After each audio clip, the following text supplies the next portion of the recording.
మనం దేవునికి స్థానం ఇస్తున్నప్పుడు ఆయన ఎప్పుడు గూడా మాట్లాడతారు. నిరంతరం ఆయన మాట్లాడే దేవుడుగా, తర్వాత మనల్ని బలపరిచే నావికుడిగా, మనల్ని పోషించే ఆయన గొప్ప తండ్రిగా, ఆయన అనుక్షణం మన మధ్య దేవుడు ఉంటూ ఉన్నాడు. ఆత్మస్వరూపిగా వాక్యం రూపంలో దేవుడు మనతో ఎప్పుడు మాట్లాడడానికి, మనల్ని సరిచేయడానికి ఉంటున్నాడు. కానీ ఈ సమయంలో మనం జ్ఞాపకం చేసుకోవాలి. ఆయన మనల్ని సరిచేయడానికి, బలపరచడానికి, ఆశీర్వదించడానికి సిద్ధంగా ఉన్నప్పుడు మనం ఎలాగ ఉంటున్నాం? మనం ఎలాగ దేవుని యొక్క అందుబాటులో ఉంటున్నామా? దేవునికి వ్యతిరేకంగా మనం జీవిస్తున్నామా? అని మనల్ని జ్ఞాపకం చేసుకోవాలి. రోమీయులకు రాసిన పత్రిక 12వ అధ్యాయం 2వ వచనంలో ఈ విధంగా చెప్పబడి ఉంటది. ఏమని అంటే, మీరు ఈ లోక మర్యాదను అనుసరింపక ఉత్తమమును, అనుకూలమును, సంపూర్ణమునైన దేవుని చిత్తం ఏదో పరీక్షించి తెలుసుకున్నట్లు ఈ మనస్సు మారి నూతన మగుట వలన రూపాంతరము పొందుడి. అంటే ఈ సమయంలో దేవుడు మనతో మాట్లాడుచున్న అంశం ఏమని అంటే మీ మనసు మారాలి. మన యొక్క మనసులు, మన యొక్క తలంపులు, మన యొక్క ఆలోచనలు, మన యొక్క ప్రవర్తన అన్నీ కూడా మార్చబడాలి. మనం ఇప్పటివరకు దేవునిలోనే ఉంటున్నాం, దేవునిలో నడుస్తున్నాం, దేవునిలో ముందుకు వెళ్తున్నాం. అంటే ఇప్పుడు మనసు మారాలి అంటే లోకంలోని మనసు తీసుకోవాలని కాదు. ఎవరైతే లోకంలో ఉన్నారో, అంటే ఎవరైతే లోకంలో నడుస్తున్నారో వారికి మాత్రమే, అంటే వారికి కూడా కాదు. ఇది దేవుణ్ణి ఎవరైతే ఎక్కువగా ప్రేమించాలని, దేవుని స్వారూప్యంలోనికి మార్చబడాలని, దేవునిలాగా జీవించాలని, దేవుని పోలి నడుచుకోవాలని, దేవుణ్ణి ఎక్కువగా ప్రేమించాలని ఎవరైతే అనుకుంటున్నారో వారికి మారు మనస్సు అవసరం. ఎప్పుడు అవసరం అనంటే ప్రతి దినం అవసరం. ప్రతి క్షణం మనకి మారు మనస్సు అనేది కావాలి. ఎందుకనంటే మన మనస్సు మారిపోతది. మన ఆలోచనలు మారిపోతాయి. మన యొక్క ప్రణాళికలు మారిపోతాయి. తర్వాత దేవుడు మన ఉద్దేశంలో కలిగిన ఆ ప్రణాళికలైనా, ఆ మాటలైనా, ఆ చిత్తానికి వ్యతిరేకంగా చేసే ఆ యొక్క మనస్సు మారిపోయే అవకాశాలు చాలా ఉంటాయి. ఎందుకనంటే మనం వెళ్తున్నా, చూస్తూ ఉన్నా, ప్రభావితం చేయబడుచున్నా, మనం వింటున్న ఆ యొక్క గుంపును బట్టి, ఆ యొక్క గ్రూప్‌ని బట్టి మన యొక్క మనసు స్థిరంగా ఉంటది. ఎందుకనంటే మనం ఒకే గ్రూప్‌లో ఉండలేం. ఎందుకనంటే మన యొక్క పనిబాట్లను బట్టి, ఉద్యోగములను బట్టి, లేదంటే చదువులను బట్టి, పనులను బట్టి మనం బయటికెళ్ళి వస్తూ ఉండొచ్చు. చాలా రకాల మనుషుల్ని మనం చూస్తూ ఉండొచ్చు. ఇలా చూస్తూ ఉన్నప్పుడు మన మనస్సు అనేది మారకూడదు. మన మనస్సు అనేది దేవుని యందు స్థిరపడి, దేవుని యందు పట్టుదలగా మనము నడవాలి. ఎందుకనంటే మనస్సు మారినట్లయితే నీ ప్రవర్తన, తర్వాత మన యొక్క ఆలోచనలు, మన యొక్క గురి, మన యొక్క గమ్యము, మన యొక్క అన్నీ కూడా మారిపోతాయి. అందుకని దేవుడు ప్రతిసారి ఇక్కడ చెప్తూ వస్తున్నాడు. ఏమనంటే మీ మనస్సు మారాలి. మీ మనస్సు దేవునిలో ఉండినట్లయితే దేవునిలో నుంచి ఇంకా ఆయన స్వారూప్యంలోనికి ఎలా మార్చబడాలి అనేది మనం నిరంతరం దాని మీద మనము పని చేయాలి, కృషి చేయాలి. దాన్ని మనం సరి చేసుకోవాలి. అయితే ఈ సమయంలో దేవుడు చెప్తున్నాడు ఏమనంటే మీ మనస్సు మారాలి. ఎందుకు అనంటే ఒకటి మీరు దేవుని చిత్తాన్ని తెలుసుకోవాలి. ఇంకొకటి మార్కు సువార్త 1 అధ్యాయం 15వ వచనంలో కాలము సంపూర్ణమైనది, దేవుని రాజ్యము సమీపించినది, మీ మనస్సు అంతే అదే మీరు మారు మనసు పొంది సువార్త నమ్ముడని చెప్పుచు దేవుని సువార్తను ప్రకటించుచు గలిలయకు వచ్చెను. ఇక్కడ కూడా దేవుడు ఏం చెప్తున్నాడంటే మారు మనసు పొందాలి. రోమిల్ రాసిన పత్రికలో రోమిల్కి రాస్తూ చెప్తున్నాడు మీరు అక్కడ మారు మనసు పొందాలి. ఇక్కడ కూడా దేవుని రాజ్యం సమీపించినది, మారు మనసు పొందండి. ఒక్కసారి మారు మనసు పొందితే సరిపోతుందా? రక్షణ అనేది ఒకటే, బాప్తిసం అనేది ఒకటే. కానీ మారు మనసు అనేది మనం నిరంతరం చేయవలసిన కృషి, మనం నిరంతరం చేయవలసిన ఎక్సర్సైజ్. మనం బైబిల్ ఎలాగైతే చదువుతామో, బైబిల్ ఎలాగైతే మనం పఠిస్తామో, దాన్ని అనుసరిస్తున్నామో, ఇలాగన మన యొక్క మనస్సు స్థిరంగా ఉంటుంది. అలానే యెహెజ్కేలు గ్రంథం 6వ అధ్యాయం 26వ వచనంలో కూడా దేవుడు ఏమని చెప్తారంటే నూతన హృదయం మీకు ఇచ్చేదను, నూతన స్వభావము మీకు కలుగజేసేదను, రాతి గుండె మీలోండి తీసివేసి మాంసపు గుండెను మీకు ఇచ్చేదను.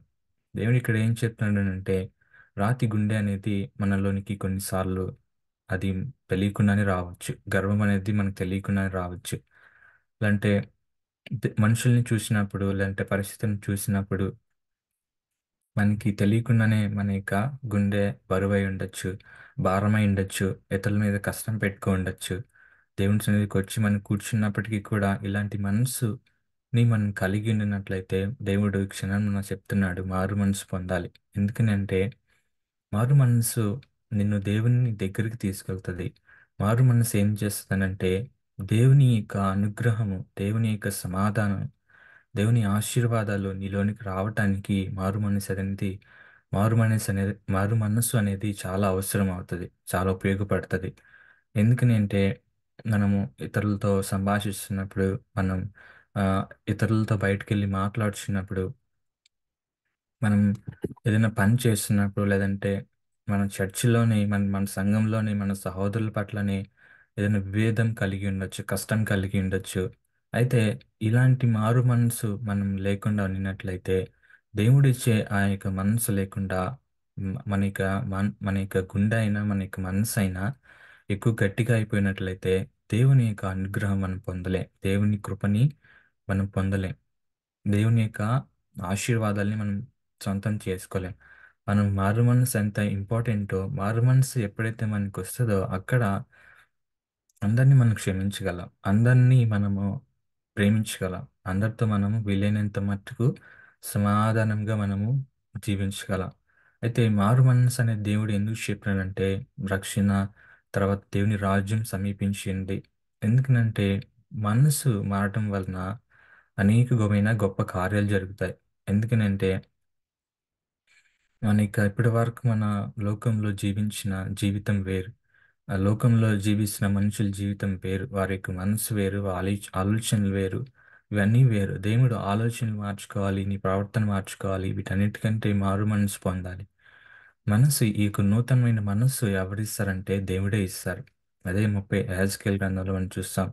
36 అధ్యాయం 26 వచనంలో నూతన హృదయం నీకు ఇచ్చేదను, నూతన స్వభావం మీకు కలిగి చేసెను, రాతి గుండె మీలోండి తీసివేసి మాంసపు గుండెను మీకు ఇచ్చేదను, నా ఆత్మ మీ మీ మీ అందుంచి నా కట్టలను అనుసరించి వారిని గాను నా విధులను గైకొని వారిని గాను మిమ్మల్ని చేసేదను. ఇక్కడ మారు మనసు ఇంకోటి దేనికి ఉపయోగపడుతుందనంటే నువ్వు దేవుని యందు నిలిచి ఉండటానికి, ఆయన కట్టడలను అనుసరించడానికి, ఆయన విధులు గైకొనటానికి, ఆయన్ని ప్రేమించడానికి, ఇన్ని రీతిలుగా, ఇన్ని విధాలుగా మారు మనసు మనకి ఉపయోగపడుతుంది కూడా. అందుకని చెప్పి దేవుడు ఈ సమయంలో జ్ఞాపకం చేస్తున్నాడు, మనకి గుర్తు చేస్తున్నాడు. మారు మనసు మనకి నూతన హృదయం, నూతన స్వభావం, నూతన ఆలోచనలు, ఇవి ఎంతగానో మనకి దేవుని దగ్గరగా తీసుకెళ్తాయి. తర్వాత ఇంకా మనము ఆ, రోమీయులు రాసిన పత్రిక 2వ అధ్యాయం 4వ వచనంలో కూడా చూసినట్లయితే దేవుని అనుగ్రహము మారు మనసు పొందుటకు నిన్ను ప్రేరేపించుచున్నదని ఎరుగక ఆయన అనుగ్రహైశ్వర్యమును సహనమును దీర్ఘశాంతమును తృణీకరించుదువా. ఇక్కడ కూడా మారు మనసు పొందాలి. ఎందుకనంటే దేవుని రాజ్యము సమీపమైంది. దేవుని రాజ్యం సమీపమైంది కనుక మనము దేవుని యొక్క రాజ్యంలోనికి వెళ్ళాలి అని అంటే, ప్రవేశించాలని అంటే మారు మనసు ఇంపార్టెంట్, మారు మనసు కూడా అవసరం. రక్షణ కాపాడుకుంటూ మారు మనసు మనం కలిగి జీవించాలి. ఎందుకనంటే ఇంకా దేవుడు మనకి అనుగ్రహం ఇస్తున్నాడు, కృపని అనుగ్రహిస్తున్నాడు.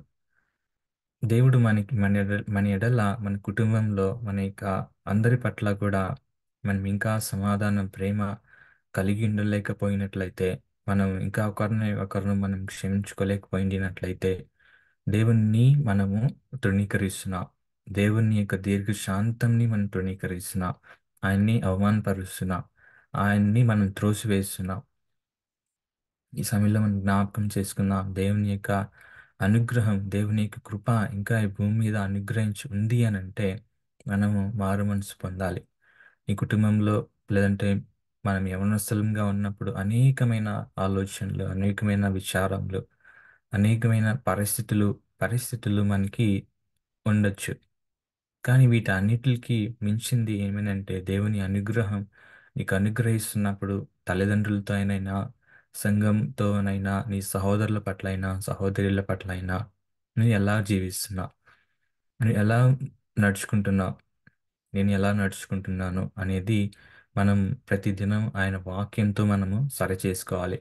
ఎందుకనంటే ఈ నూతన హృదయం, ఈ నూతన మనస్సు, ఈ మారు మనస్సు ఇవన్నీ మన మనకై మనం తెచ్చుకునేది కాదు, కానీ ఇది దేవుడు అనుగ్రహిస్తాడు. దేవుడు మనకిస్తాడు. దేవుడు మనకి ఆ, అనుగ్రహిస్తాడు అనమాట. ఎలాగూ అని అంటే, ఒకటి, నువ్వు ప్రార్థించడం వలన నీకు మారు మనస్సు అనేది కలుగుతుంది. నువ్వు ప్రార్థనలో ఉన్నప్పుడు దేవుణ్ణి అంటుకుని, దేవుని యొక్క చేయి పట్టుకొని నువ్వు నడుస్తూ ఉన్నప్పుడు నీ యొక్క ప్రార్థన ద్వారా దేవుడు నీకు హృదయాన్ని శుద్ధి చేస్తాడు. నీ యొక్క విన్నపములు మాత్రమే వినటం కాదు, కానీ నువ్వు శుద్ధిగా తర్వాత దేవునికి చెంతకు, దేవునికి దగ్గరగా, దేవునికి అనుకూలమైన వానిగా నువ్వు జీవించగలుగుతా. తర్వాత దేవుని యందు విశ్వాసం ఉంచడం వలన నీ యొక్క మనసు గట్టిగా ఉంటుంది. ఎందుకనంటే నీ మనసు బలంగా ఉంటుంది. నువ్వు పడిపోవు, కానీ నీ పరిస్థితులను చూసి, లేదంటే నీ యొక్క కుటుంబం గురించి, నీ యొక్క వ్యక్తిగతమైన పరిస్థితులను చూచి నువ్వు కృంగిపోవు, కానీ అక్కడ దేవుడు నీకు ఒక మనస్సుని, ఒక దృఢమైన మనస్సుని దేవుడు అనుగ్రహిస్తాడు. తర్వాత ఇంకా మనం దేవుని అనుగ్రహం అంటే మనము దేవుని కృపని మనం నమ్మినప్పుడు, దేవుని కృప నా మీద ఉంది. ఒకటి జ్ఞాపకం చేసుకున్న ఈ సమయంలో మనం అందరము దేవుణ్ణి విశ్వసిస్తున్నాం, దేవుణ్ణి నమ్ముచున్నాం, దేవుణ్ణి మనము వెంబడిస్తున్నాం. అయితే ఈ సమయంలో మనము ఇతరులను ప్రేమిస్తున్నామనన్నా, ఇతరులను క్షమించగలుగుతున్నామన్నా, లేదంటే ఇతరులతో మనం బాగా సంభాషించి ప్రేమతో మాట్లాడుచున్నామన్నా, లేదంటే స్వస్థత కార్యాలు జరుగుచున్నాయన్నా, వాక్యంతో దేవుడు మాట్లాడుచున్నాడని అనుకుంటున్నా, వీటి అన్నిటిని బట్టి మనం అతిశయించడానికి వీల్లేదు. ఎందుకనంటే దేవుని అనుగ్రహం నీలో ఉంది. నీలో నుంచి దేవుడు ప్రేమను పంచుతున్నాడు. నీలో నుంచి దేవుడు సువార్తని వెదజల్లుచున్నాడు. నీలోంచి దేవుడు ఒక ప్రేమని, ఒక మారు మనస్సుని, ఇన్ని రకాలైనటువంటివి నీ ద్వారా దేవుడు జరిగిస్తున్నాడు. ఈ సమయంలో మనం జ్ఞాపకం చేసుకున్నా, మనము ఒక ఎక్కడైతే ఒక పెద్ద ట్యాంకర్ ఉంటుంది కదా, ట్యాంకర్లో నుంచి ప్రతి ఇంటికి ఎలాగైతే నీళ్లు వెళ్తాయో, అలానే యేసుక్రీస్తు ప్రభు వారు ఒక గొప్ప ధననిధి, ఒక ప్రేమనిధి, ఒక అగాపే ప్రేమ అయినప్పుడు ఒక పైప్లో నుంచి ఎలాగైతే ప్రతి ఇంటికి వాటర్ వెళ్తాయో, అలాన మనం ఒక పైప్ లాగా ఆయనలో నుంచి ప్రతిదీ తీసుకొని ప్రతి ఇంటికి, అంటే ప్రతి మనిషికి పంపించే ఒక పైప్ లాగా దేవుడు మనల్ని వాడుకోవాలనుకుంటున్నాడు. ఎప్పుడైతే ఆ యొక్క జీవజలం పైనుంచి మనలోనికి వస్తుందో, మనలో ఉన్న ప్రతిదీ కూడా శుద్ధి చేయబడుతుంది. అది ప్రార్థన వలన, నువ్వు దేవుని యందు కలిగి ఉన్న విశ్వాసం వలన, అలానే దేవుడు మన మీద ఉంచిన ప్రేమను బట్టి ఈ ఇవన్నీ కార్యాలు జరుగుతాయి. అయితే ఈ సమయంలో మనం జ్ఞాపకం చేసుకున్నాం, ఆయన దీర్ఘశాంతముని అన్ని జనులు తృణీకరించినట్లు మనం తృణీకరించకూడదు. ఎందుకని అంటే మనము అందరితో వీలైనంత మట్టుకు మారు మనసు కలిగి సమాధానంతో క్షమించి ప్రేమించి మనం ముందుకు వెళ్ళినప్పుడు మాత్రమే దేవుని యొద్ద నుంచి వచ్చే ప్రతి శ్రేష్టమైన ఈవి, సంపూర్ణమైన వరమును, అనేకమైన ఆశీర్వాదములు అన్నీ కూడా దేవుడు మనకి అనుగ్రహిస్తాడు. మాంసము అదే మనిషి యొక్క హృదయం గట్టిగా అయిపోయినట్లయితే, నీవు పాపం చేయడానికి, దేవుడి నుంచి దూరం అయిపోవడానికి, తర్వాత ఇంకా అనేకమైనవి లోకంలోనికి నీలో వచ్చి చేరటానికి వీలుంది, అవకాశం మనమే కలిగిస్తున్నాం. కనుక ఈ సమయంలో జ్ఞాపకం చేసుకున్నాం, మనం ఒకరిని ప్రేమిస్తున్నాం, ఒకరిని క్షమించగలుగుతున్నాం, తగ్గించుకుంటున్నాం అని అంటే, మనకంటే ముందు ఒక ప్రధాన యాజకుడు ఇలాంటి గొప్ప పనులు చేసి వెళ్ళారు. ఆయనే ప్రభు అయిన యేసుక్రీస్తు వారు కదా. అయితే ఈ సమయంలో మనం జ్ఞాపకం చేసుకున్న, మనం చేసేది ఏదైనా సరే మనం మనం చేయట్లేదు, కానీ దేవుడు చేస్తున్నాడు. దేవుడు మనలో నుండి జరిగిస్తున్నాడు. కనుక ఆయనే చేసి వెళ్ళినాడు, ఆయనే చేస్తూ ఉన్నాడు. కనుక మనం ఆయనకి వీలు కలుగు చేయాలి. ఇది వీలు కలుగు చేయాలి. మారు మనసు అయినా, తనని క్షమించడం అయినా, ప్రేమించడం అయినా. ఎందుకంటే ఈ దినంలో యవనస్తులంగా మనం ఎదుగుచున్నప్పుడు, ముందుకు వెళ్తున్నప్పుడు మనకి ఇలాంటివి చాలా అవసరం. ఇలాంటివి మనల్ని దేవునిలోనికి అలానా అనేకులు తెలుసుకోవడానికి ఉపయోగపడుతుంది. సమయంలో జ్ఞాపకం చేసుకున్నాం, ఒక కంపెనీలో మనకి హైరింగ్ కావాలి అంటే, ఎంప్లాయ్మెంట్ కావాలి అని అంటే, మన దగ్గర స్కిల్స్ ఇవన్నీతో పాటు బిహేవియరల్ స్కిల్స్ కూడా చూస్తారు కదా. మనం ఇక్కడ జ్ఞాపకం చేసుకున్నాం, ఫస్ట్ ఆఫ్ ఆల్ మనము దేవునిలో వర్ధిల్లాలి. వాక్యంలో మనం అభివృద్ధి పొందాలి. ఎందుకనంటే దేవుడు జ్ఞానమందు, వయస్సునందు, దేవుని దయందు, మనుషుల దయందు వర్ధిల్లుతూ వచ్చాడు. దేవుని దయ, మనుషుల దయ, జ్ఞానము, వయస్సు. అంటే ఈ సమయంలో జ్ఞాపకం చేసుకుందాం. ఎప్పుడైతే దేవుని దయ మన మీద ఉంటుందో, దేవుని యొక్క కృప మనకు అనుగ్రహించబడుతుందో, మిగిలినవన్నీ కూడా ఈ లోకంలో అన్నీ కూడా అనుగ్రహించబడతాయి. ఎందుకని అంటే దేవుని పక్షంగా మనం ఉన్నాం. దేవుడు మనలో ఉన్నాడు. ఆయన ఆయనకి ఏది ఆయనకి ఏది కావాలో మనం చేయిస్తున్నాం.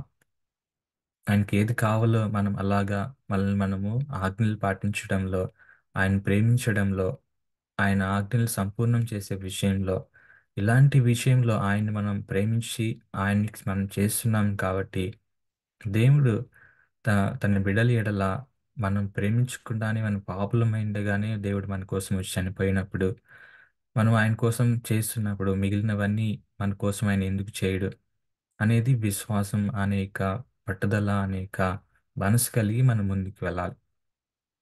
సమయంలో జ్ఞాపకం చేసుకున్న అపోస్తల కార్యాలు 2వ అధ్యాయం 14వ వచనంలో పేతురుని మనం చూస్తాం. పేతురు అయితే పేతురు ఆ పద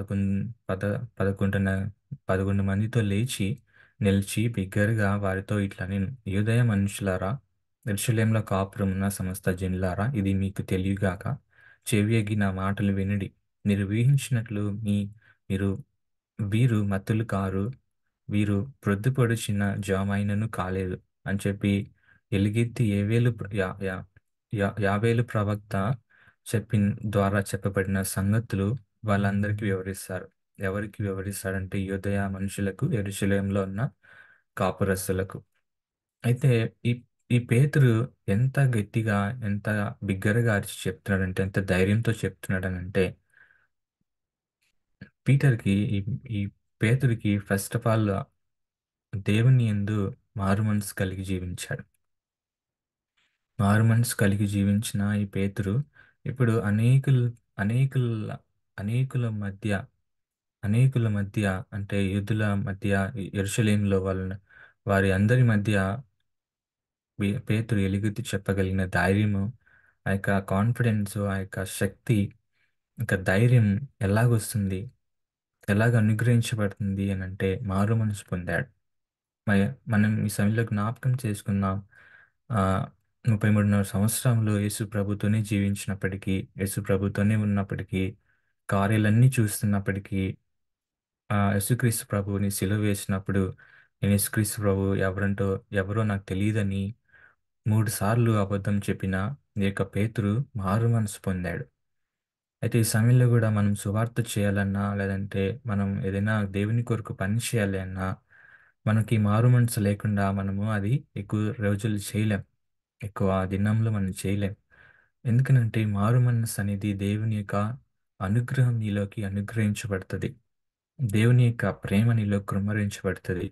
నీకును దేవునికి మధ్య అది ఎత్తివేయబడతది కనుక, అది పాపం ఎలాగ ఎత్తివేయబడిందో, మారుమనస్సు మనం కలిగినప్పుడు దేవుడు మన యొక్క మనలో ఉన్న ప్రతీదీ తుడిచివేయడానికి, శుద్ధి చేయడానికి ఆయన మనల్ని ఉపయోగించుకుంటాడు. ఎప్పుడంటే మారుమనసు పొందినప్పుడే.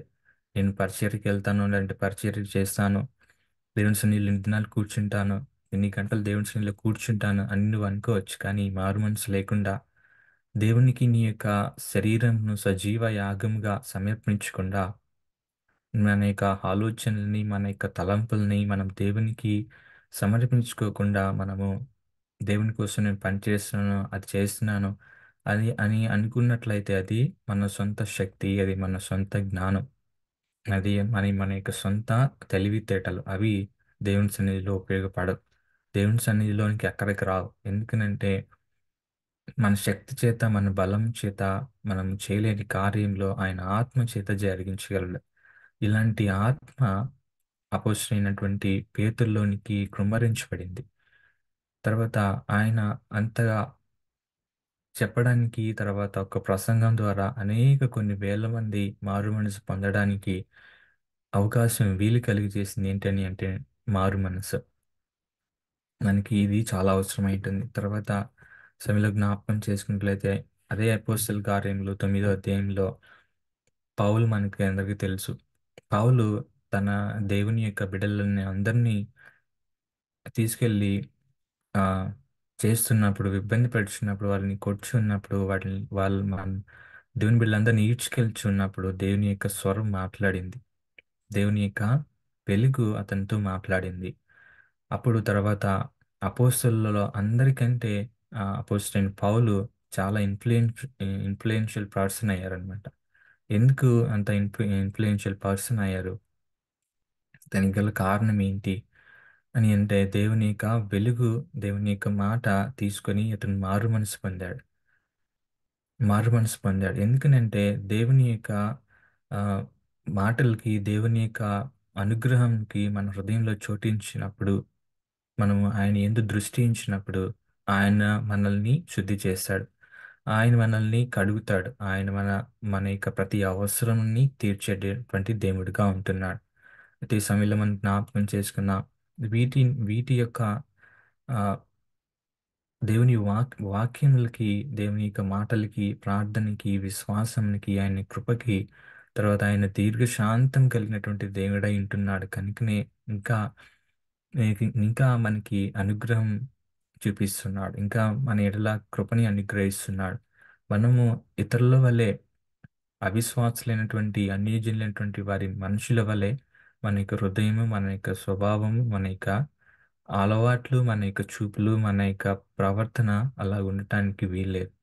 మారు మనసు పొందాలి అని చెప్పి దేవుడు చెప్తున్నాడు. కనుక ఈ సమయంలో జ్ఞాపకం చేసుకున్న తర్వాత దేవుని యొక్క మారు మనసు, దేవుని యొక్క వాక్యమునకు, దేవుని యొక్క ఆ యొక్క తలంపులకు, దేవుని యొక్క ప్రార్థనకు, ఆయన యొక్క విశ్వాసంకి మనకి హృదయంలో చోటించినప్పుడు ఇలాంటి అద్భుత కార్యాలని దేవుడు మన పట్ల జరిగిస్తాడు. అయితే ఈ సమయంలో మనం జ్ఞాపకం చేసుకున్నాం ఒక వ్యక్తిని మనం చూద్దాం. ఆమె మనకి అందరికి తెలుసు, మార్తా, మరియా అండ్ లాజర్. ఈ సమయంలో మరియన్ గురించి నేను చెప్పాలనుకుంటున్నాను. ఇక్కడ మరియా ఏం చేసిందనంటే, తన ఇప్పటి వరకు మనం చూసింది ఏంటనంటే మారు మనసు చూసాం. అలానే ఇక్కడ తన తను తీసుకున్న నిర్ణయాలను బట్టి, మరియ తీసుకున్న నిర్ణయాలను బట్టి ఆమె ఆ, గొప్పగా చేసిన పని ఒకసారి మనం జ్ఞాపకం చేసుకున్నాం. తన అక్క అయినటువంటి మార్త తన అనేక పనులు పెట్టుకొని విచారంగా ఉంది. తర్వాత మరియ మాత్రం దేవుని పాదాల చెంతే పట్టుకుంది. అంటే ఇక్కడ మనం దేవుని సన్నిధిలో ఉంటున్నప్పుడు, దేవుని సన్నిధిలో వెళ్తున్నప్పుడు, ఇక్కడ మనకి మారు మనస్సు అనేది అవసరం లేదు. మారు మనస్సు ఇక్కడ దేనికి రిలేటెడ్ చేస్తున్నాను అని అంటే, మనం దేవుని సన్నిధిలో పట్టుకుని ఉన్నాం, దేవుని చేయి పట్టుకుని ఉన్నాం, నడుస్తూ ఉన్నాం. అయితే అన్యజనులు కలిగినటువంటి స్వభావంను, ఆ స్వభావాన్ని మనలోనికి రానియకూడదు. ఇక్కడ లోకంలో నుంచి మనము వేరుపరచబడి ఉన్న మారు మనసు ద్వారా, ఇప్పుడు మన లోకంలో నుంచి వేరుపరచబడి, లోకంలో నుంచి మనం ప్రత్యేకించబడి దేవునిలో నడుస్తున్నా, దేవునిలో నడుస్తున్నటువంటి మనకు మళ్ళీ మారు మనస్సు అనేది మనకి రాకూడదు. మారు మనస్సు అనేది ఏంటనంటే, అరే, నేను లోకంలో ఉన్నప్పుడే బాగున్నాను, లోకంలో ఉన్నప్పుడు నాకు చాలా మంది ఫ్రెండ్స్ ఉన్నారు, లేదంటే చాలా స్కిల్స్ ఉన్నాయి, లేదంటే నాకు ఫ్రీడమ్ చాలా ఉండింది, నేను మళ్ళీ వెనక్కి వెళ్తాను అనేది ఈ మనసు మనలోనికి రానియకూడదు. మళ్ళీ ఇలాంటి మనసు మనలోకి రానియకుండా మరియలాగా తను ఏదైతే పట్టుకుని ఉందో గట్టిగా యేసు పాదం చెంత కూర్చుని ఉంది. తర్వాత యేసు ప్రభు వచ్చి లాజర్ను లేపినప్పుడు, మళ్ళీ వారు భోజనానికి కూర్చున్నప్పుడు, మళ్ళీ మరియ వెళ్ళి యేసు పాదములని అత్తరుతో పూసి, తర్వాత తన తల వెంట్రుకలతో తన ఇంకా పాదంని తుడుస్తూ ఉన్నారు. అంటే ఇలాంటి మనసు మనం కలిగి ఉండాలి. ఒకసారి మారు మనసు పొందాం, దేవునిలోకి వచ్చి ఉన్నాం. ఇక్కడ మనకి స్థిరమైన మనసు కావాలి. స్థిరమైన మనసుతో మనం దేవుణ్ణి వెంబడించాలి. స్థిరమైన మనసుతో మనం ఆయన్ని పూజించాలి. స్థిరమైన విశ్వాసం కలిగి, స్థిరమైన ప్రేయర్ కలిగి, స్థిరమైన మనం ఆయన యందు భయభక్తులు కలిగిన వారమై, ఆయన కట్టలను అనుసరించే వారంగా మనం ముందుకు వెళ్ళాలి. స్థిరమైన వారుగా మనము కట్టబడుచున్న అదే కదా. ఇంకా చెప్తాడు అపోస్తలుడైన పౌలు, క్రీస్తు అనే బండ మీద మీరు పునాదులు వేయబడి అంటే కట్టబడుచున్నారు. ఆయన పునాది అయినాడు. ఆయన క్రీస్తు అనే బండ మీద మనం ఖర్చు ఉన్నప్పుడు మనం స్థిరంగా లేకుండా ఉన్నట్లయితే గాలికి ఎలాగైతే కొట్టబడిచిందో అలాగున మనము కొట్టబడిచి ఉండినట్లయితే మనము క్రీస్తు అనే బండ మీద మనం ఎక్కువ రోజులు నిలబడలేం. ఆయన మీద మనం ఎక్కువ రోజులు ఆనుకోలేం. మనకి ఒక మాట చాలా దేవుని వాక్యం యెషయా గ్రంథంలో రాయబడి ఉంటుంది. ఎవని మనస్సు అయితే ఆయన మీద ఆనుకుని ఉంటుందో దేవుడు వారిని పూర్ణ శాంతి గలవానిగా గలవానిగా దేవుడు చేస్తున్నాడు. అయితే మన మనస్సు మన యొక్క సమస్తము ఆయన మీద ఆనుకున్నప్పుడు మనకి అన్నిట్లో కూడా ఆయన యొక్క దృఢ నిశ్చయిత అనుగ్రహిస్తాడు. ఆయన యొక్క దృఢ విశ్వాసాన్ని దేవుడు కలిగిస్తాడు. ఈ సమయంలో జ్ఞాపకం చేసుకున్న దేవునిలో మనం నిలిచి ఫలించి అభివృద్ధి పొందాలి అనేది దేవుడి యొక్క ఉద్దేశం, దేవుని యొక్క సంకల్పం అయింది. దేవుడు ఎలాగ మహిమపరచబడతాడు, దేవుడికి ఎలా ఘనత వస్తుంది, దేవుడికి ఎలాగ మనం మహిమ చెల్లించగలమనంటే యోహాను సువార్త 15 అధ్యాయంలో రాయబడి ఉంటుంది కదా. మీరు బహుగా ఫలించటం వలన, మీరు బహుగా ఆశీర్వదించబడటం వలన దేవుడు మహిమపరచబడుచున్నాడు. అది మనం ఓన్లీ మనం ఫినాన్షియల్గానే కాదు, మనం ఓన్లీ ఇక్కడ భూలోక సంబంధమైన వాటి మీద కాదు, కానీ దేవుని యొక్క ఫలం అనేది ఏమేనంటే మన ప్రేమించుటలో, మనం క్షమించుటలో, తర్వాత ఆయన చాటించుటలో, ఆయన చూపించుటలో, వీటన్నిటిలో మనము ఫలం చూపించాలి. ఫలాన్ని అంటే ఒక తీగ తన చెట్టులో ఉన్నప్పుడు ఎలాగైతే ఫలాలను ఇస్తుందో, ఇలాంటి ఫలాల్ని దేవుని ఎద్ద నుంచి ఒక ఆత్మీయ ఫలములని మనం చూపించగలగాలి. ఇలాగ మనం ఆత్మీయ ఫలములని మనం చూపిస్తున్నప్పుడు ఇలాగ దేవుడు మహిమపరచబడతాడు. ఇలాగ తండ్రి మహిమపరచబడతాడు. ఈ సమయంలో జ్ఞాపకం చేసుకున్న మనము దేవునిలోకి వచ్చిన తర్వాత స్థిరంగా మనం పేతురులాగా అంటే పౌలులాగా మరియలాగా మనము ఆయన పాదాల చెంత మనం కూర్చునే వారంగా, తర్వాత ఆయన పోలి మనం నడిచే వారంగా, తర్వాత ఆయన్ని అనుసరించే వారంగా మనం ఉండాలని చెప్పి దేవుడు స్థిరమైన మనస్సుని దేవుడు ఇక్కడ మనకి కలుగు చేస్తాడు. ఈ సమయంలో మనం జ్ఞాపకం చేసుకున్న సామెతల గ్రంథంలో రాయబడి ఉంటుంది కదా. జ్ఞానవంతుడు తన యొక్క ప్రవర్తనను సరిగా కనిపెడతాడు. నీ యొక్క ప్రవర్తన, నీ యొక్క ఆలోచన, నీ యొక్క సమస్తము ఎలాగుంటుందో, ఎలాగ నువ్వు దేని దేని ద్వారా నువ్వు ప్రభావితం చేయబడుచున్నావో వీటన్నిటి విషయమై నువ్వు చాలా జాగ్రత్త కలిగి ఉండాలి. నీ ప్రవర్తన విషయమై నువ్వే జాగ్రత్త కలిగి ఉండాలి.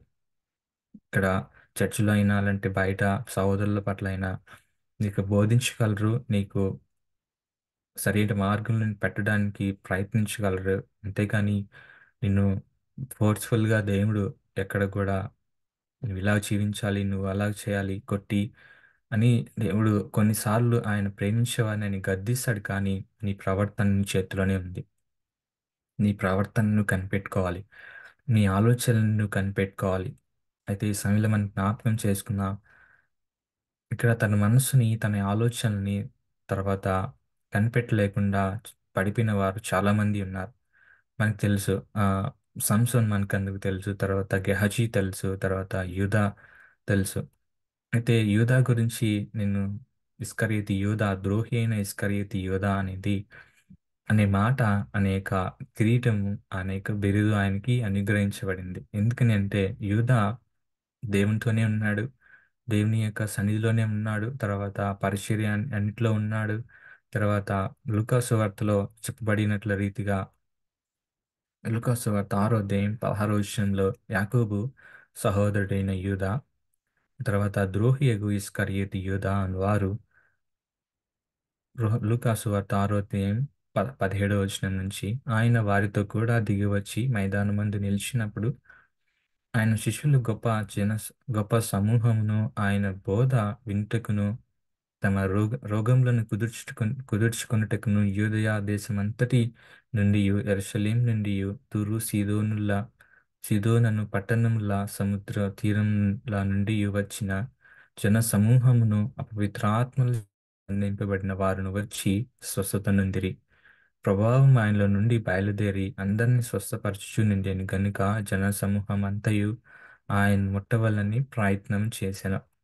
అయితే అంతటా ఆయన శిష్యులు తర్వాత ఇవన్నీ కూడా దేవుడు చేస్తున్న ప్రతిదీ కూడా ఆయన ఒంటరిగా చేయలేదు కానీ తన యొక్క శిష్యులని వెంట పెట్టుకొని తన శిష్యులతో కూడా ఆయన ఇవన్నీ చేశాడు.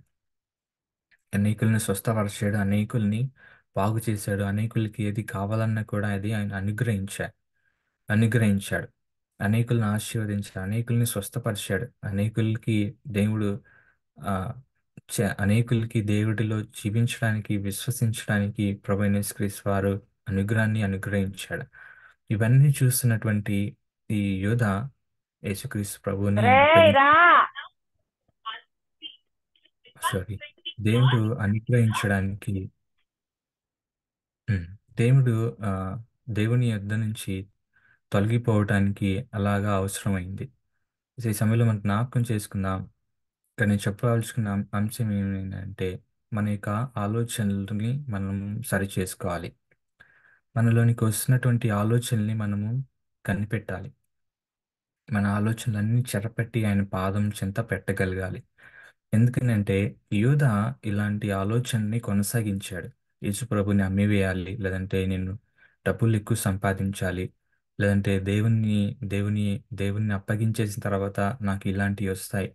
అంటే ఇలాంటి ఆలోచనలు మనకు వస్తున్నప్పుడు అనేకమైన ఆలోచనలు మనిషికి వస్తూ ఉంటాయి. ఎందుకనంటే మనం వాటికి బలపెట్టాల్సిన అవసరం లేదు, కష్టపడాల్సిన అవసరం లేదు. మనం పడుకున్నాక కూడా ఆలోచనలు అనేవి వస్తూ ఉంటాయి. అయితే ఈ ఆలోచనలు అన్నిటిని బట్టి మనం దేన్ని బట్టి మనం చెరపట్టబడి ఉన్నా, మనం దేవునిలో మనం దేనిలో మనం నడుస్తున్నా, ఏ ఆలోచన చేత మనము ప్రభావితం చేయబడుచున్నా, దేనికి మనం పట్టబడి ఉన్నాం అనేది జ్ఞాపకం చేసుకోవాలి.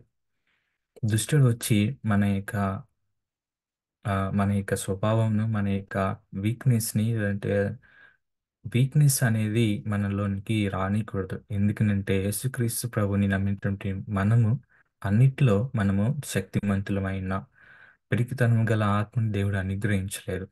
దేవుడు మనకి శక్తి కలిగిన ఆత్మని దేవుడు అనుగ్రహించి ఉన్నాడు. కనుక వీటన్నిటిలో మనము నేను చేయలేను, లేదంటే నేను ఇట్లానే ఉంటున్నాను. మనం ఆ, ఏ- యోధానే చూసుకున్నట్లయితే యోధ పుట్టినప్పటి నుంచి చనిపోయేంత వరకు కూడా తను ఒకే ఒక ఆలోచన మీద ఉన్నాడు. ఎందుకని ఏమని ఆలోచన అంటే యేసుక్రీస్తు ప్రభుని అప్పగించిన తర్వాత నాకు ధనం అనేది వస్తుంది. యేసుకి ఈ యూదాకి ఒక ధనం ఒకటే పట్టి ఉండొచ్చు, కానీ మిగతావి ఈ లోకంలో కొన్ని కొన్ని వివిధ రకాలైనటువంటి ఆలోచనలు కలిగి జీవించేవారు ఉన్నారు. ఈ సమయంలో జ్ఞాపకం చేసుకున్న మనం ఏ ఆలోచన చేత, లేదంటే ఏ అలవాటు చేత మనము పట్టబడి ఉన్నా దాని నుంచి మనం విడుదల పొందాలి. అది యవనస్తులమైన, మధ్య వయస్కులైనా అది అనేకులకి ఉపయోగపడుతుంది. ఎందుకనంటే నీ ప్రవర్తనని నువ్వు జాగ్రత్తగా కనిపెట్టుకోలేకపోయినట్లయితే, నీ ఆలోచనల్ని నువ్వు సరిగా చేసుకునేలేకపోయినట్లయితే, నీవు కూడా యూదాలాగా, ఒక గెహజీ లాగా చని నీ అంతం అనేది ఉంటుంది. ఎందుకనంటే గెహజీని గురించి కూడా ఎందుకు చెప్తానంటే, ఏలియా యొద్ద పరిచర్య నేర్చుకొని ఏలియా యొద్ద పరిచర్య ఎంతో ఆత్మని అద్భుతములను చూసినటువంటి ఎలీషా రెండంతల ఆత్మను కలిగి ముందుకు వెళ్ళాడు. ఈ ఎలీషా దగ్గర పనిచేసినటువంటి గెహజీ మూడంతల ఆత్మని పొంది తర్వాత దేవుని కంటే ఐ మీన్ ఎలీషా కంటే ఇంకా గొప్ప అనేక అద్భుతమైన కార్యాలు చేయగలిగిన అట్టి విశ్వాసంలోనికి, అట్టి యొక్క పరిశుద్ధతలోనికి, దేవునిలోనికి నడిపించబడినటువంటి ఈ యొక్క గెహజీ ఈ లోకమైనటువంటి యొక్క చిన్న ఆలోచన అతన్ని ఎక్కడికి నెట్టివేసిందనంటే కుష్ఠరోగంలోనికి నెట్టివేసింది. ఇదే చిన్న ఆలోచన యూదాలో కూడా పుట్టింది. ఈ పుట్టించేటువంటి ఆలోచనలు, చెడు ఆలోచనలు పుట్టించేటువంటి వాడు ఎవడేనంటే దుష్టుడు. అవి ఈ దుష్టుడు ఆ మనం కొత్త పాత నిబంధనలో ఆది కాండంలోనే మనం చూస్తాం. ఆదాము హవ్వలోనే ఒక అనుమానం, ఒక క్వశ్చన్ మార్క్ పుట్టించి అక్కడే వారిని పాపంలోనికి నెట్టివేశాడు. అయితే వారు అదే ఆలోచనలో వాళ్ళు కొనసాగారు. అయితే ఈ సమయంలో జ్ఞాపకం చేసుకున్న అందుకని మనము ఇక్కడ దేవుని సన్నిధిలో కూర్చుని ఉన్నప్పుడు, లేదంటే దేవుని సన్నిధిలో కూర్చున్నప్పుడు, దేవుని సన్నిధిలో ఉంటున్నప్పుడు మనకి ఇలాంటివి రానికుండా దేవుడు మనకి సహాయం చేస్తాడు. కొంతమంది దేవుని సన్నిధిలో ఉంటున్నప్పుడు, పరిచర్య మధ్యలోనే ఉంటున్నప్పుడు, పరిచర్యతోనే నడుస్తున్నప్పుడు ఇలాంటి మనసు లేకుండా ఉండినట్లయితే, ఇలాంటి సరిచేసుకునే మారు మనసు లేదంటే మనల్ని మనము ఏ ఆలోచన మనల్ని నడిపిస్తుంది, మన యొక్క గమ్యం ఏంటి, మన యొక్క గురి ఏంటి, మన యొక్క గురి, మన గమ్యం తెలియకుండా నడిచేటువంటి వాళ్ళని మనం జ్ఞాపకం చేసుకోవాలి. ఎందుకనంటే వారి గురించి మనం ప్రార్థించాలి. అయితే ఈ సమయంలో జ్ఞాపకం చేసుకున్న ఇక యోధా, ఈ గెహజీ, ఇక శాంసన్, అంటే వీళ్ళందరూ కొన్ని సమయం వరకు దేవునిలో ఉన్నారు. తర్వాత మళ్ళీ మారు మనసులోనికి వెళ్ళిపోయారు. వారి యొక్క మనసు మారిపోయింది. వారి యొక్క మనసు మళ్ళీ తిరిగి లోకంలోనికి వెళ్ళిపోయింది. కుక్కలాగా, పందిలాగా, ఎలాగైతే బైబిల్ గ్రంథంలో పేతురు రాసిన రెండో పత్రికలో పోల్చబడిందో, ఇలాగ వెనుకకి తిరిగిపోయే మనసు మనకి వద్దు. ఎందుకనంటే ఈ యొక్క ఆలోచనకి వాళ్ళు చోటు ఇచ్చారు. దుష్టుని యొక్క ఆలోచన తీసుకొచ్చి యూదాలో పెట్టింది. అలాగనే గెహజీలో కూడా అదే ఆలోచన, అదే ఇక వివిధ రకాలైనటువంటి ఈ లోకపరమైనటువంటి ఆలోచనలు వారిని నిత్య నరకాగ్నిలోనికి తీసుకువెళ్ళిపోయాయి.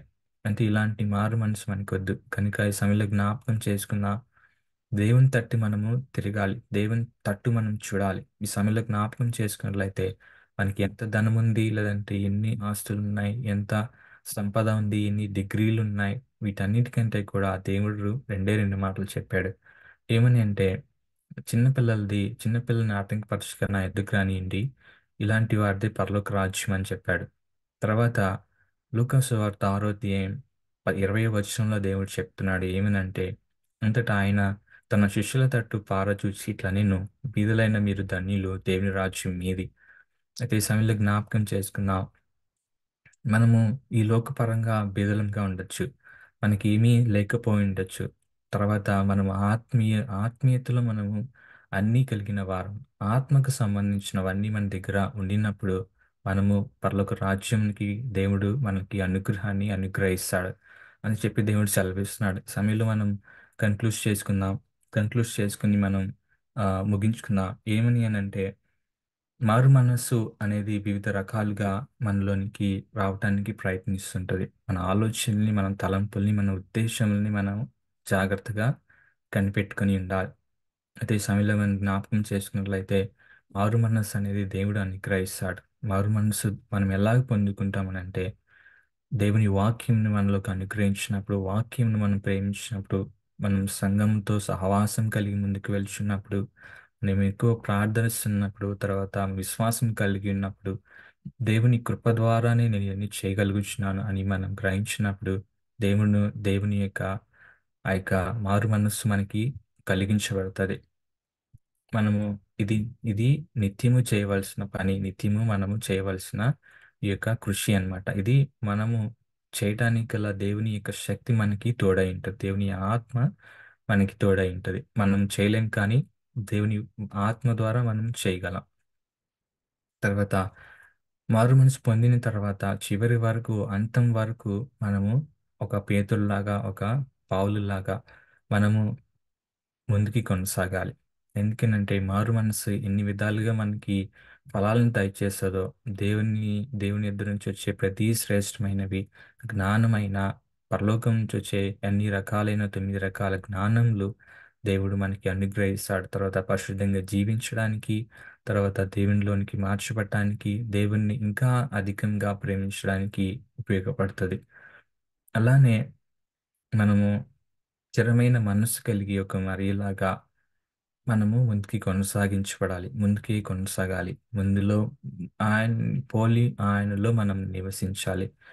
నివసించడానికి ఈ స్థిరమైన మనస్సు అనేది అవసరం. అయితే ఈ సమయంలో మనం జ్ఞాపకం చేసుకున్న ఒక యోధా లాగా, ఒక గెహజీ లాగా, ఒక శాంసన్ లాగా మనము మళ్ళీ మనం తిరిగి ఈ లోకానికి వెళ్ళిపోకూడదు. ఈ లోకంలోనికి పడిపోకూడదు. మనం ఒక చిన్న ఆలోచనని కూడా, దేవునికి వ్యతిరేకమైన ఆలోచనని కూడా మనము చోటు ఇవ్వకూడదు. అది సహోదరుని ద్వేషించడమైనా, సహోదరుని దూషించడమైనా, లేదంటే ఏదైనా ఒక అబద్ధ మాటలు చెప్పడమైనా, వ్యతిరేకమైన మాటలు చెప్పడమైనా, వీటన్నిటికి మనం దూరంగా ఉండాలి. ముసలమ్మ ముచ్చట్లకి, లేదంటే వ్యర్థమైన మాటలకి, వ్యర్థమైనటువంటి వ్యవహారములకు మనల్ని మనము దూరపరచుకోవాలి. ఎందుకనంటే వీటిని దూరపరచుకొని మనం దేవుని నడుస్తున్నప్పుడు ఆయన ఆలోచనలు మనలోనికి పంపించబడతాయి. ఆయనలాగా మనం జీవించటానికి దేవుడు మనకు అనుగ్రహిస్తాడు. కనుక దేవుడు ఏ మార్గంలో వెళ్ళాడో ఆ మార్గంలో మనం కొనసాగింపబడాలని చెప్పి దేవుడు సెలవిస్తున్నాడు. అయితే జ్ఞాపకం చేసుకున్న మన మన యొక్క ఆలోచనల్ని మనము ఎప్పుడు గమనించాలి. మన యొక్క ప్రవర్తనల్ని మనం ఎప్పుడు గమనించుకోవాలి. మనం ఎవరిని చూసి ఇన్‌ఫ్లుయెన్షియల్‌గా మనం లేదంటే రోల్ మోడల్‌గా లేదంటే ఈ యొక్క వ్యక్తి నాకు మాదిరికరమైనటువంటి వ్యక్తిగా మనం తీసుకోవడానికి ఈ లోకంలో లేరు. ఎవరు లేరు. కానీ బైబిల్‌లో నుంచి మనం ప్రతి ఒక్క వ్యక్తిని మనం తీసుకోవాలి. బైబిల్‌లో నుంచి మనము ప్రతిదీ చేయాలి. ఈ లోకంలో అన్నీ అన్నీయు ఈ లోకం అంతయు గూడా ఎవరిదనంటే ప్రభువైన యేసుక్రీస్తు వారిది. ఆయన ఈ లోకంలోనికి మనల్ని పంపించియున్నాడు. ఆయన ద్వారా తండ్రి ద్వారా మనకేది కావాలో ఆయన మనకెందుకు అనుగ్రహించాడు. అలాంటి విశ్వాసంతో, అలాంటి యొక్క నిరీక్షణతో మనం ఆయన యందు స్థిరమైన మనస్సు కలిగిన వారంగా మనం ముందుకు కొనసాగాలని చెప్పి దేవుడు అటు రీతిగా మనల్ని, మన కుటుంబములని, మన యొక్క సంఘములని, ఆయన యొక్క బిడ్డలని యేసుక్రీస్తు ప్రభు నామములో ఆశీర్వదించును గాక. ఆమేన్. థాంక్ యూ అక్క. Thank you all. Thank you మా చక్కటి వాక్యం చెప్పారు. Thank you. యవనస్తులకు అవసరమైనటువంటి